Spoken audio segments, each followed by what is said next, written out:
Imagine a place. An island. Just miles from the shimmering canals of one of the world's most beautiful cities, Venice. Yet, this island isn't a postcard dream. It's a nightmare. A place whispered about, avoided. Its very name, Poveglia, evokes a chill. What secrets does it hold? What history could be so dark, so terrifying, that an entire island is simply abandoned? Today, we journey to its shores, not in body, but in story. To uncover the layers of shadow clinging to this forgotten land. Venice. A city of unparalleled beauty, built on water, a testament to human ingenuity.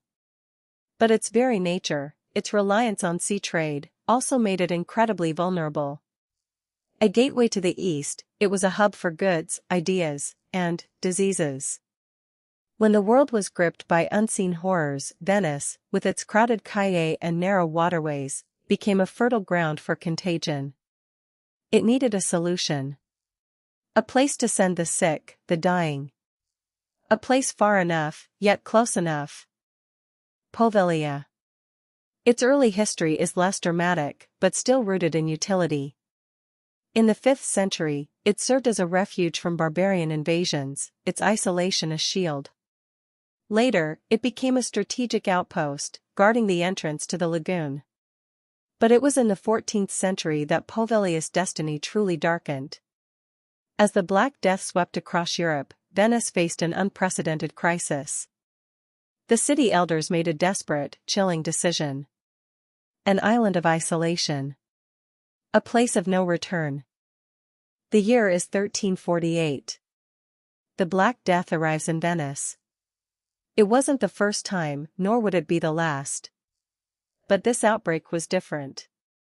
More virulent. More terrifying. Bodies piled in the streets. The air thick with the stench of death and fear. Doctors, helpless, could only watch as their city crumbled. The infected, the suspected, the dying, all were rounded up. But where to put them? Where could a city built on water truly quarantine the scale of such a catastrophe? The answer lay offshore. Poveglia was designated a lazaretto, a quarantine station. But not just any. This was to be the ultimate isolation. Anyone showing symptoms, anyone suspected of carrying the disease, was immediately taken to Poveglia. Families were torn apart. The sick were sent to die alone, their last sight the receding shores of Venice. The island, once a quiet outpost, transformed into a desolate purgatory. A place where hope withered, and only despair thrived. Its purpose now, chillingly clear, to contain death. The numbers are staggering. Over several centuries, through multiple plague outbreaks, Poveglia became the final resting place for an unimaginable multitude. Estimates suggest upwards of 160,000 people were shipped to its shores. Think of it. Not hundreds, not thousands, but a population equivalent to a small city, all meeting their end on this single, desolate island. The very soil, it said, is composed of human remains.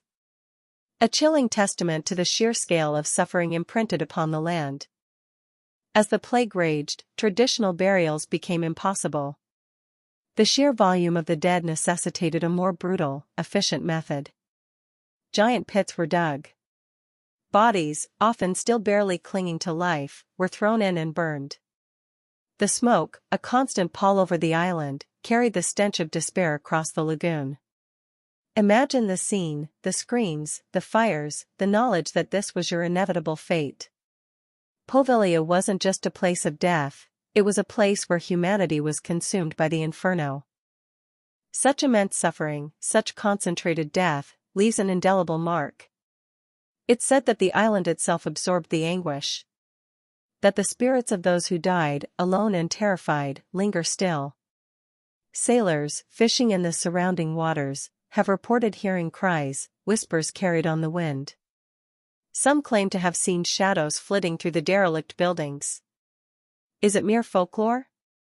Or is there a deeper truth to the idea that a place can truly be haunted by its past, by the echo of countless lost souls? Centuries passed. The plague eventually receded, its terror a distant memory for most. Poveglia lay dormant, its dark history fading into legend. But its isolation, once a curse, was seen as a new opportunity. In 1922, the island was repurposed, not as a haven for the dying, but for the different. A mental hospital, an asylum, was established. A place to house the mentally ill, the incurable.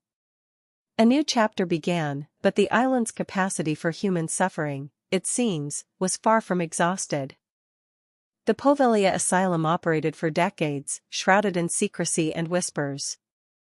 Patients were brought here, often against their will, institutionalized for conditions that today would be understood, treated with compassion. Back then, they were simply mad. The isolated environment, the grim history of the island, undoubtedly contributed to the atmosphere of despair within those walls. What truly transpired behind them? Accounts are scarce, but the island's reputation only grew darker. Among the tales of the asylum, one figure stands out, a doctor. A man rumored to have conducted horrific experiments on his patients. Lobotomies, primitive and brutal, performed without consent, without anesthetic, in the tower that still dominates the island's skyline. He believed the island's malevolent energy fueled his patients' madness, and sought to cure them by extreme means. His methods were crude, his results devastating.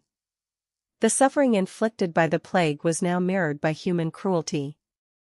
The doctor, it is said, eventually succumbed to the island's influence. He claimed to see the ghosts of plague victims and his tortured patients. Driven mad by the very energies he sought to harness, he climbed the asylum's bell tower. From its summit, he plunged to his death. Was it suicide, overwhelmed by guilt and madness? Or was he pushed? Local legend, of course, favors the latter. The vengeful spirits of Poveglia, finally exacting their retribution. The island, it seems, has a way of claiming its own. After the doctor's death, the asylum closed its doors in 1968.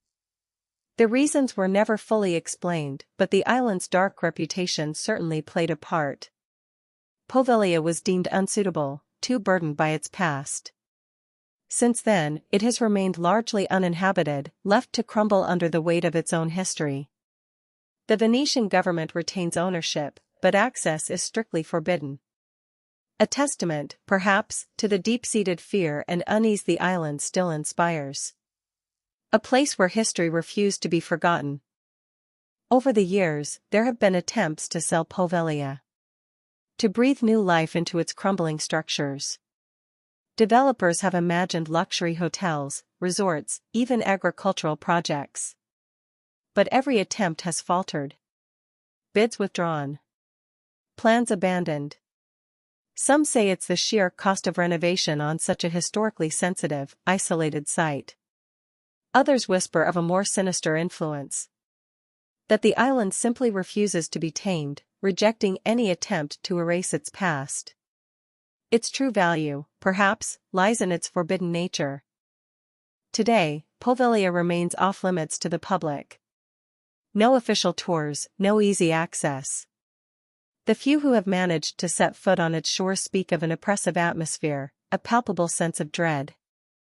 The silence is profound, broken only by the wind whistling through broken windows. The derelict buildings stand as monuments to despair, slowly being reclaimed by nature. It's a place where you don't just see history, you feel it. A place that continues to guard its secrets, defiant in its desolation. The very ground beneath your feet on Poveglia holds a grim truth. Archaeological surveys and anecdotal accounts confirm that the soil is indeed saturated with human remains. Imagine digging anywhere and encountering bone fragments, layers upon layers of them, a mosaic of countless lives ended prematurely. This isn't just a metaphor, it's a physical reality. The island is literally built upon the dead. How can a place so deeply infused with tragedy ever truly be cleansed? The question hangs heavy in the air. The legends persist. Fishermen avoid its waters after dark. Locals tell chilling tales passed down through generations. The island isn't just abandoned, it's actively avoided. People speak of disembodied cries, phantom footsteps, the feeling of being watched.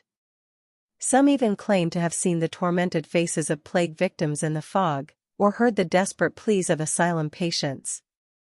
Whether you believe in ghosts or not, Poveglia's enduring reputation as a hotbed of paranormal activity speaks volumes about its psychological impact. Poveglia stands as a unique testament to human suffering. It's often compared to other infamous islands, like Alcatraz, renowned for its impenetrable prison. But while Alcatraz was designed to keep people in, Poveglia was designed to keep people out, to prevent death from spreading, even if it meant condemning those within. One was a physical cage for criminals, the other, a biological prison for the sick and the insane. Both are isolated, both carry a weighty history, but their purpose and horror diverge starkly. So, what of Poveglia now? Can an island so thoroughly steeped in misery ever truly be redeemed? Or is it destined to remain a somber monument, a perpetual warning from the past? Every crack in its walls, every vine clinging to its derelict structures, tells a story. A story of plague, of madness, of lives forgotten. Perhaps some places are simply meant to be left alone, their histories too heavy, their wounds too deep to ever heal. Poveglia challenges us to confront the darkest aspects of our history. The true horror of Poveglia isn't just its ghosts or its curses. It's what the island represents, humanity's desperate measures in the face of overwhelming fear. The agonizing choices made when survival seemed impossible. It's a mirror reflecting our past, our fears, and the ethical dilemmas that arise during crises. Poveglia whispers not just of suffering, but of our capacity for both cruelty and, ironically, a desperate attempt at preservation. A dark history we are compelled to remember, lest we repeat it. Poveglia remains a silent sentinel in the Venetian Lagoon, guarding its centuries of sorrow. We've explored its layers of dark history, from plague quarantine to mad asylum, but many questions persist. Who truly lies beneath its soil? What really drove the doctor to his fate? And can the collective agony of so many souls ever truly dissipate? The island offers no easy answers, only the enduring mystery of a place where history has been written in blood and despair. And perhaps, that's exactly how it should remain.